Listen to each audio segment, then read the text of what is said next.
Bien jusqu'ici, c'est très calme, ou en tout cas là où je me trouve, les gens font la queue très tranquillement ici dans ce bureau de vote, même si il a ouvert avec un peu de retard et il a du mal à démarrer.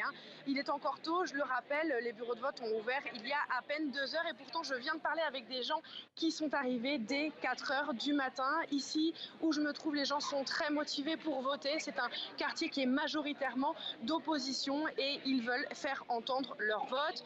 Quant aux Vénézuéliens qui vivent à l'étranger, ils sont plus de 7 millions à avoir fui le pays en raison de la crise. Eh bien, beaucoup ont déjà voté. J'ai vu sur les réseaux sociaux le premier Vénézuélien à voter. Il a voté depuis l'Australie.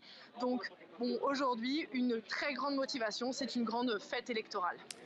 Alice, le chef d'État Nicolas Maduro et l'opposant Edmundo González Urrutia sont donc les deux favoris du scrutin. Les deux camps se disent confiants avant les résultats.